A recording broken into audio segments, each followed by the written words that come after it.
Great question. So outside of oil and coolant temp, which by the way, you want to look at the deltas between them and verify that they are that they're not more than 15 degrees apart from each other on a flat highway, going 60 miles an hour or so, not pulling a trailer. And that way, you're keeping an eye on your oil cooler's health. Outside of that, I would say that the next one to look at that gets overlooked so much is IPR duty cycle, which SCT, if you have one of those, it incorrectly labels that as ICP duty cycle. But really what you're looking for is, hey, what percentage of the IPR valve is open? And what you really want to see is that it's not open more than 23% at hot idle. So 190 degree, 180 degree oil sitting in drive with your foot on the brake stopped. And that, if it's the closer it is to 30, the closer it is to you having a problem with your high pressure oil system. You got a leak somewhere, or a pump that can't keep up, or something. And so when that approaches 30, then it's like, I better go ahead and take a look at this at some point before I'm stuck with a no start situation. Outside of that, I would say, take a look at your exhaust back pressure, and that's on the list as well, just to verify that sensor's not getting clogged up, that it's moving as it should. And so you can see that your exhaust back pressure should be higher at higher RPMs and lower at lower RPMs, so an indication of a sampling tube issue, otherwise, or a fouled up sensor. So we don't want that. Next on the list in no particular order, I would say is FICM main power. Just verify that you should never, ever, ever see that go below 46. If you do, that's a problem.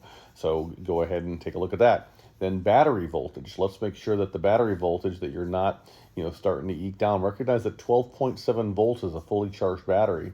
So if you're quote unquote charging at 12.6 and your glow plugs are already off because it's been more than 2 minutes since you started the truck, you've got an alternator problem that's going to kill very possibly your FICM, and minimally it's going to go ahead and affect the life of the batteries.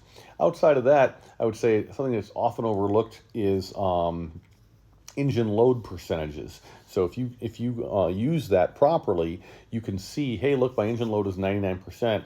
I'm getting ready to downshift. I don't want to downshift. And maybe you haven't been just paying enough attention to that, and so you're costing yourself fuel economy more often than you need to.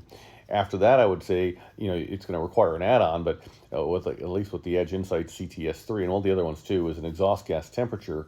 And so you never want to exceed ever 1500 degrees Fahrenheit, and don't want to sustain more than 1200 degrees for more than a minute, I would say, unless you want to melt a piston and call me up asking about the engines that I sell.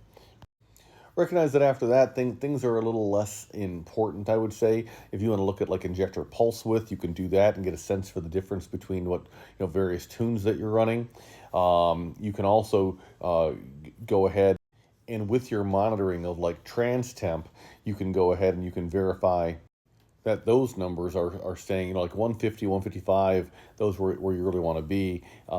You can exceed 180, so says Ford, but any tranny shop will tell you that 180 is the number to stay away from. So, maybe keeping your foot out will give you a little boost on life on your tranny. And if you just can't hey man, I live in Colorado, I'm pulling hills at 95 degrees outside, then maybe take a look at Mishimoto's trans cooler as a solution for that, and see what's going on. But if all of a sudden you start noticing your trans temps are eking up, recognize that it might be that your clutches have gone south or are going south on your 5R110, and it may be time to stop procrastinating and get the solenoids in there that you should have gotten eons ago.